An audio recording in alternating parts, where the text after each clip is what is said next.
So apparently, so I wasn't here when all of that happened, but from what I've heard, so they were with her friends playing around, and then they went to go buy snacks from the shop, right? So when they came back, they started showing symptoms of being not well.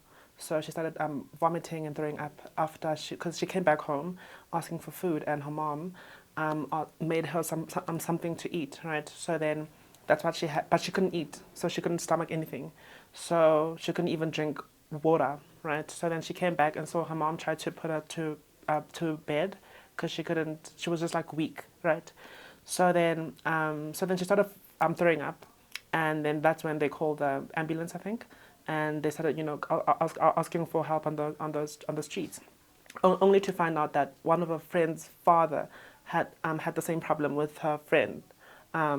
So yeah, then they took her to Zola Clinic, and yeah, to get her some help. And then while they were there, getting help from the doctors, her friend's family came with the friend there, and yeah, and just like that, she didn't make it. As I was busy, because I was busy with the washing, something on a rail. Then the other small boy of mine came running, called me and said, my daughter has collapsed inside the house. Because inside the house, while I said to her she must sit down, I will prepare the food. She then went inside the house because the two boys were busy watching TV, the soccer on the television, yes. So now the other one came running and said, she's vomiting and the eyes are rolling.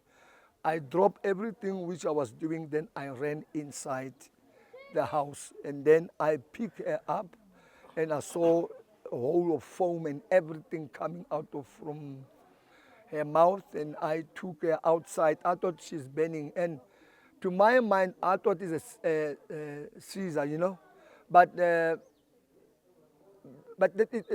also it was going to be the first time I saw that because she never had that before. So that the thing came into my mind.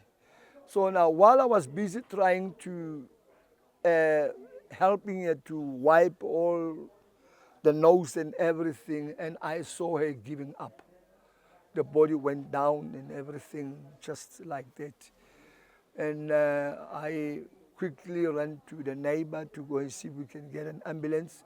And the ambulance, they told me the ambulance will be in 45 minutes late. And then when I come back and I found her lying there, my conscience told me that she's already gone because the way she was looking, the way she was already gone.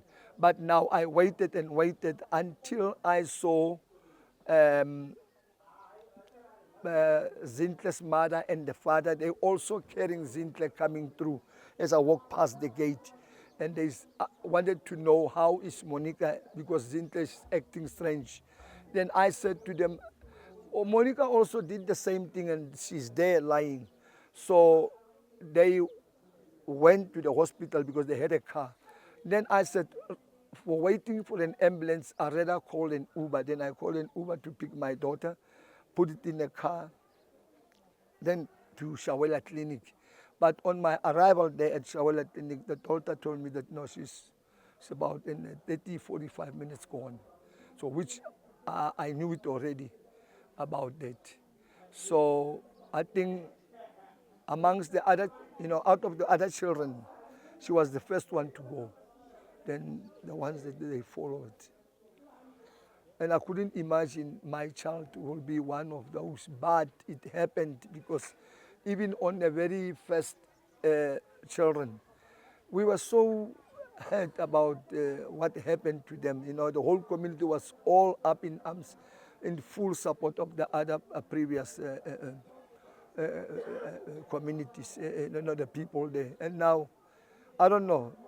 My question is now, whose child is going to follow from here? Because now it looks like it's happening now each time. So, we don't know. We are, we lost a very, very, very brave and a very, someone that in my mind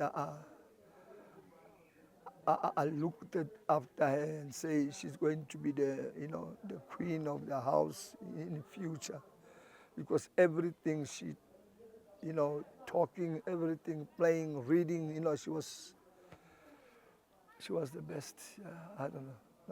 I don't know. It's painful. You could admire her when she talks about things. At the age of she was, but she was up here, short. She can talk clearly that you can understand what in future she would like to be. But she mentioned that she wanted to be a policeman. That's what she said to me. As a child, she was very bubbly, very inquisitive, very curious. She always wanted to know more about things, always willing to learn things. And she was, she just had so much love. Whenever she sees someone that she knows or that she didn't know, coming into